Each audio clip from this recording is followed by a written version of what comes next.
성탄절을 우리는 기다리고 있습니다. 한 해 동안 감사했던 사람들을 생각하고 그들을 생각하면서 카드를 보내거나 선물을 준비합니다. 그리고 아이들은 선물 받을 생각에 들떠 있습니다. 1년 중 가장 들떠 있는 시간 바로 성탄절입니다. 여러분들은 성탄절을 어떻게 준비하고 계십니까? 잘 준비하셨습니까? 아직 멀었습니까? 예. 여러분들 성탄절 준비 잘 하시기 바랍니다. 사랑하는 사람들, 그리고 감사한 사람들을 생각하고, 그들과 함께 기쁨을 나누는 그런 성탄절을 잘 준비하시기 바랍니다. 그리스도는 온 인류의 소망이었음에도 불구하고, 그가 세상에 오신 것을 안 사람은 매우 소수에 불과했습니다. 예수님이 세상에 오셨으나 세상은 그를 알지 못했습니다. 세상의 주인이 오셨음에도 세상은 자기 일에 바빴습니다. 본문을 보면 예수님께서 탄생하실 때 기쁨으로 축하했던 사람들이 있는가 하면 반면에 예수님께서 탄생하신 것에 대해서 무관심하거나 거저가 중요한 사람들이 있음을 우리가 알게 됩니다. 오늘 아침에는 탄생하신 예수님에 대한 주변 사람들의 반응을 함께 살펴보고요. 그리고 어떻게 우리가 바른 자세로 성탄절을 맞이하게 될 것인지에 대해서 한번 살펴보도록 하겠습니다. 먼저 첫 번째로 소개할 사람은 헤롯입니다. 성탄절을 맞이하는데 헤롯과 같은 사람들이 있습니다. 헤롯은 예수님의 탄생에 대해서 당황했습니다. 그리고 마음으로 받아들이지 못했습니다. 본문 2절에서 말하는 것처럼 동방박사들이 헤롯 왕에게 묻습니다. 유대인의 왕으로 나신 네가 어디 계시뇨? 라고 묻습니다. 이 질문을 하고 본문 3절에서는 그 질문이 가져온 여파가 있는데요. 헤롯 왕과 온 예루살렘이 듣고 소동한지라 라고 밝히고 있습니다. 헤롯 왕은 물론이고 예루살렘에 있던 모든 사람들도 요동하였다, 소동하였다 라고 말합니다. 헤롯 왕은 동방박사들에게 이렇게 말합니다. 8절에 보시면 이렇게 말합니다. 가서 아기에게 대하여 자세히 알아보고 찾거든 내게 고하여 나도 가서 그에게 경배하게 하라. 아마도 이 말을 할 때 헤롯 왕의 그 톤은 저와도 비슷했을 것입니다. 점잖하고 근엄하고 그리고 따뜻한 말투로. 그렇죠? 그런데 헤롯의 본심은 그렇지 못했습니다. 헤롯의 본심은 환영하지 못했던 거예요. 겉으로는 예수님의 탄생을 기뻐하고 같이 환영해 줄 것처럼 얘기했지만 속으로는 그러지 못했던 것입니다. 헤롯은 에서의 후손인 이두메 사람이었습니다. 그렇지만 로마 황제의 힘을 빌어서 유대 총독, 유대 왕으로 임명되었습니다. 후에는 유대의 분봉왕으로 임명되어서 예수님께서 탄생할 무렵까지 약 40년 동안 통치했습니다. 그가 예루살렘, 이스라엘의 왕이라는 그 자리를 얻기 위해서 투자한 모든 수고와 노력들을 생각하면 그것은 매우 귀하고 소중한 것이었습니다. 권력을 지키기 위해서는 수단과 방법을 가리지 않았습니다. 그리고 그 권력을 침탈하려는 사람이 있다면 그를 가차없이 처단했습니다. 자기를 반역하는 음모를 꾸미고 있다라는 망상 때문에 그의 아들 셋과 아내와 장모까지도 살해했던 사람이 바로 헤롯이었습니다. 그런 헤롯에게 유대인의 왕으로 나신 네가 어디 계시뇨? 라는 질문은 매우 큰 충격으로 다가올 수밖에 없었습니다. 이미 그의 나이가 70세로 노년이었지만 예수님의 탄생 소식에 안간 힘을 쓰면서 자기의 왕권을 지키려고 노력을 합니다. 이렇게 말합니다. 예수를 찾거든 내게 고하여 나도 그에게 경배하게 하라. 그러나 그가 실제로 보인 모습은 예수님을 찾아서 경배하는 것이 아니라 예수님께서 태어나신 그 인근 지역에 있는 2살 아래의 모든 아이들을 죽이는 것으로 그가 행동을 합니다. 헤롯은 세상의 구주로 오신 예수님을 영접할 수가 없었습니다. 왕위를 넘겨줄 생각이 없었기 때문입니다. 헤롯을 통해서 우리가 점검해야 될 것이 한 가지가 있습니다. 우리는 왕으로 오신 예수님을 맞이할 준비가 되어 있느냐 합니다. 성탄절은 예수님께서 우리에게 주인으로 오신, 왕으로 오신 날입니다. 며칠 있다가 다시 자기 집으로 돌아갈 손님으로 오신 게 아니에요. 영원토록 우리의 왕이 되시겠다, 그렇게 말씀하셨습니다. 그래서 당황스러울 수가 있습니다. 내가 내 인생에, 내가 내 가정의 주인인 줄 알았는데 예수님이 주인으로 오셨다고? 라고 생각이 들고 그때부터 불편해지는 거지요.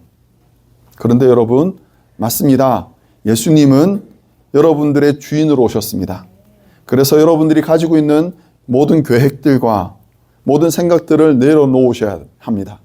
그리고 우리의 주인 되신 예수님의 플랜을 받으셔야 됩니다. 나의 생각대로가 아닌 성령님의 인도를 따라가야 합니다. 성탄절을 우리는 맞이합니다. 우리의 주인이신 예수님께서 오셨습니다. 마땅히 여러분들의 면류관을 내려놓으시고 예수님 앞에 경배하는 성도 되시기를 주의 이름으로 축원합니다. 두 번째로 우리가 보게 되는 다른 인간 군상들이 있습니다. 제사장과 서기관 같은 사람들이었습니다. 그들은 성경과 모든 예언에 정통한 사람들이었습니다. 그리스도가 어디에서 나시겠느냐라는 질문에 제사장과 서기관들은 명쾌하게 답을 제공합니다. 본문 5절, 6절에 보면 이렇게 말합니다. 같이 한번 5절과 6절 읽어보겠습니다. 이르되 유대 베들레헴이오니 이는 선지자로 이렇게 기록된 바, 또 유대 땅 베들레헴아 너는 유대 고을 중에 가장 작지 아니하도다. 내게서 한 다스리는 자가 나와서 내 백성 이스라엘의 목자가 되리라 하였음이니라. 이렇게 말을 했습니다. 이들은 미가서 5장 2절 말씀을 알고 있었고요. 이 말씀을 인용하면서 예수님이 그리스도가 어디서 태어날지에 대해서 정확하게 지목했습니다. 이처럼 유대 지도자들은 율법에 능통했습니다. 그리고 구약의 예언에 대해서 해박한 지식을 가진 사람들이었습니다. 그런데 이렇게 메시아에 대해서, 구약에 대해서 잘 알고 정통했음에도 불구하고 이들이 보여주는 태도는 이상하게 느껴질 만큼 무관심했습니다. 행동이 보이지 않습니다. 이들은 말에서 그쳤습니다. 거기 계세요, 거기서 태어났어요 라고 말을 하고 그 다음부터는 그들의 행동이 보이지가 않습니다. 그들은 베들레헴에 가세요 라고 말해놓고는 자기들은 가지 않았어요. 대망의 메시아가 오셨습니다 라고 말했음에도 불구하고 그들은 기뻐하지 않았습니다. 그렇다면 이들이 메시아의 탄생에 대해서 무관심한 이유가 무엇일까? 그것은 제사장이나 서기관들이 너무나도 세속화되었기 때문이었습니다. 성경은 잘 알고 있지만 물질이나 명예가 더 중요했기 때문이었습니다. 그것이 자기들의 만족이 되었기 때문입니다. 그래서 메시아가 오셨습니다 라고 말했음에도 불구하고 그들의 삶에는 메시아가 필요가 없었습니다. 공원에 오리떼가 있었습니다. 이 오리떼는 매우 신실했습니다. 그래서 주일이 되면 우리와 같이 모여서 예배를 드렸습니다. 그 중에 성경을 잘 아는 그런 한 오리가 나와서 하나님께서 만드신 특별한 창조물인 우리 오리에 대해서 그들이 가지고 있는 그 강인한 날개와 그리고 물갈퀴와 그들이 알고 있는 그 GPS, 사람들보다 더 정확한 GPS, 그것을 가지고 있다는 것을 그들은 설교를 통해서 이야기하며 하나님을 찬양하고 아멘들도 아멘이에요. 오리들도 아멘 했습니다. 아멘, 아멘 한 거예요. 겨울철이면 수백만 마일을 날아서 집에 갈 수 있는 그런 능력들, 함께 날아가는 그런 협동심들, 이런 것들을 이야기했습니다. 예배가 마쳤습니다. 예배가 마치고 그들은 흩어지지 않았습니다. 관광객들이 모여서 던져주는 그 과자 부스러기를 먹느라 그들은 공원을 떠나지 않았고 그들이 설교했던 강인한 팔, 그 날개와 하나님이 주신 정확한 GPS와 그리고 그들이 다리에 있는 물갈퀴에 대해서 말은 했지만 한 번도 사용하지 않았습니다. 우리가 예배를 드리고 하나님을 만나고 은혜를 받습니다만 그 은혜를 우리 삶 가운데 사용하지 않고 믿음으로 우리가 활용하지 않는다면 제가 방금 말씀드렸던 공원에 모인 오리들과 무엇이 다를까요? 교회 10년, 20년 다닌 사람들은 동방박사 이야기 나오면 그 다음의 사건들을 굳이 듣지 않아도 다 말할 수 있는 정도로 지식적인 면에서 성장했습니다. 그러나 성경을 알고 있는 것 때문에 우리의 삶은 얼마나 변화되었습니까? 내가 하나님을 아는 것이 나의 삶을 얼마나 바꾸었습니까? 나를 위해서 하나님께서 독생자 예수를 보내셨다라는 이야기를 들음에도 불구하고 내 마음속에 흥분이 없고 열정이 일어나지 않는다면 제가 말씀드렸던 서기관과 바리새인들과 무엇이 다르겠습니까? 야고보 사도가 이렇게 말을 합니다. 2장 9절에서 이렇게 말합니다. 네가 하나님은 한 분인 줄을 믿느냐? 잘하는도다. 귀신들도 믿고 떠느니라. 귀신들도 아는 건 잘 압니다. 그러나 그들은 하나님을 경배하지 않습니다. 사랑하는 성도 여러분, 우리의 지식이 우리의 삶을 바꾸시기를 간절히 바랍니다. 지식이 삶으로 드러나고 믿음이 증명되는 그런 우리가 되기를 주의 이름으로 축원합니다. 자, 마지막으로 한 부류의 사람들을 소개하겠습니다. 동방박사들이지요. 이들은 서기관과 유대인 그리고 헤롯과는 다른 사람이었습니다.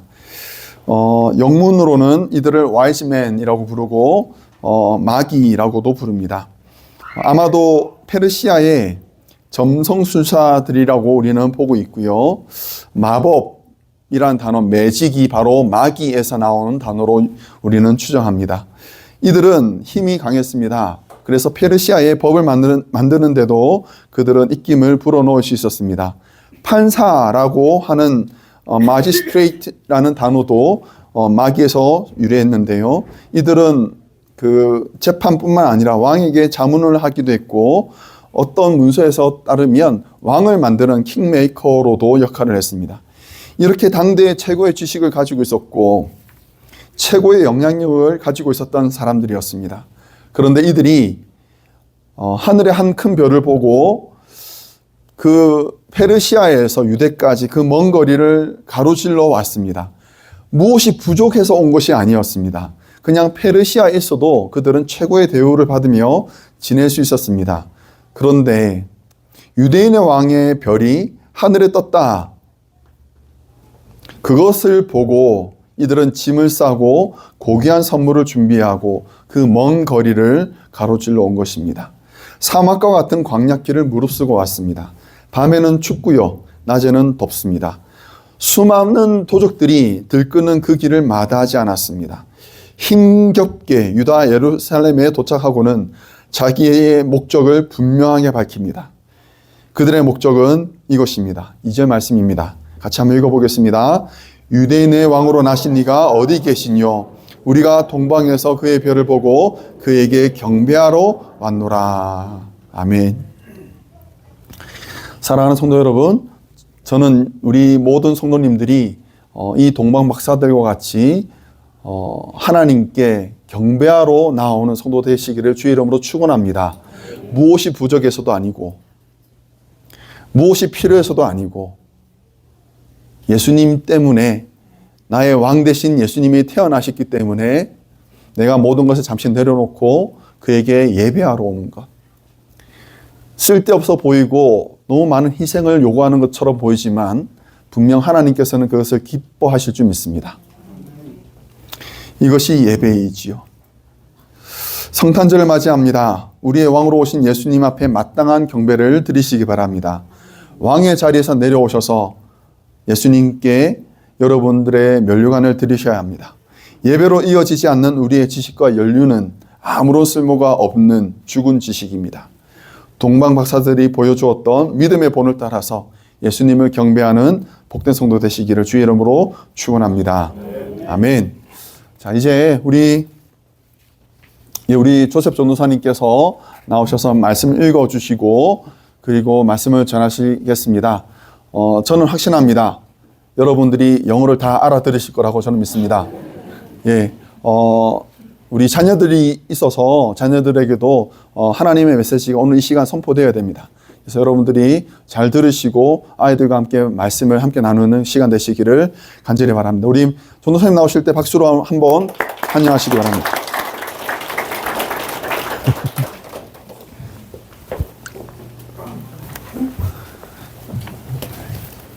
Merry Christmas, everyone.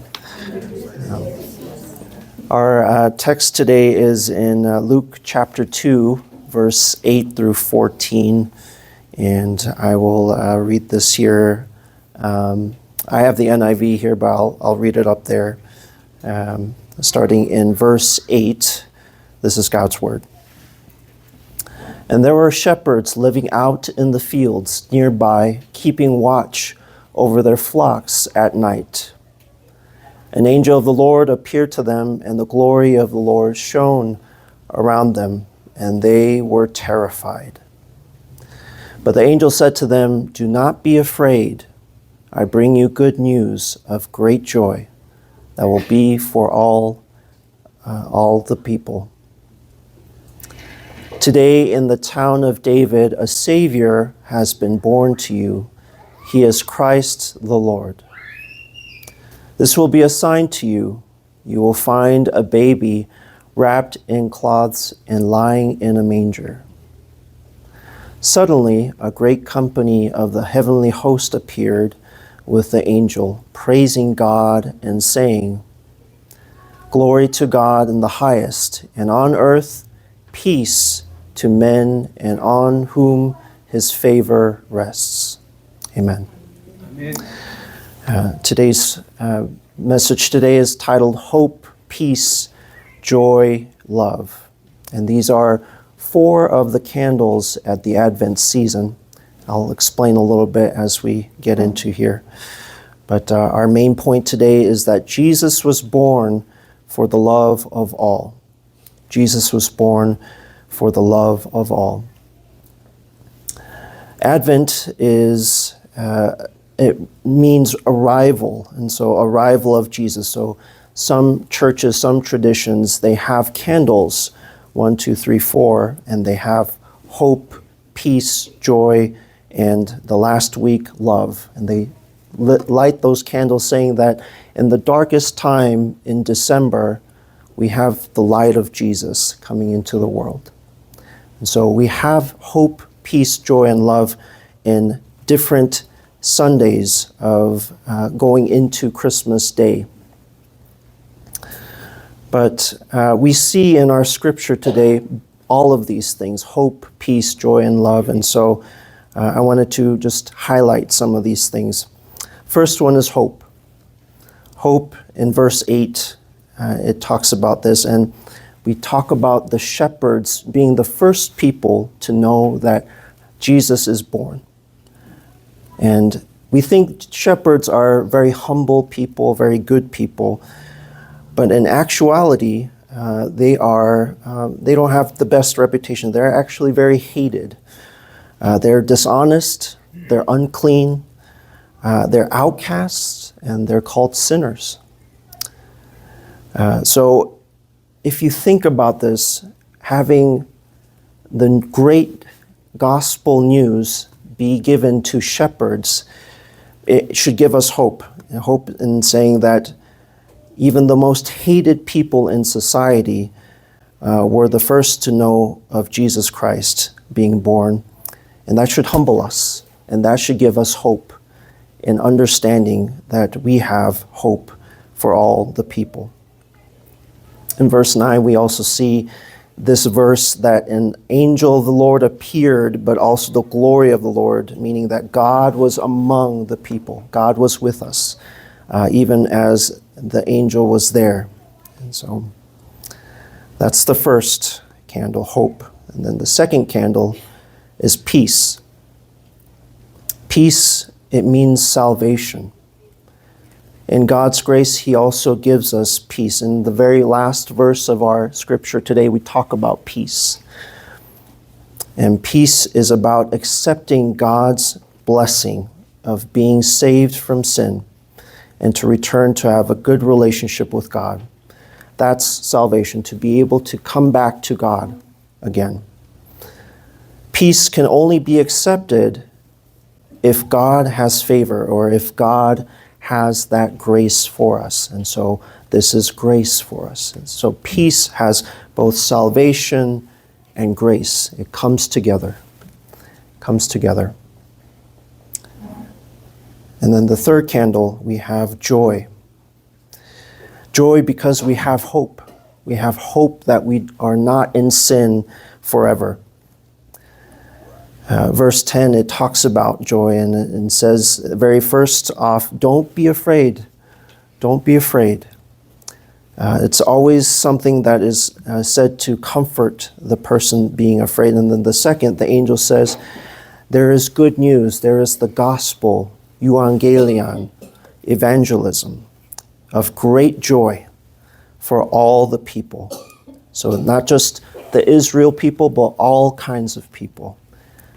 This is joy because there is hope for not just the Israel people, but for Gentiles, for all people.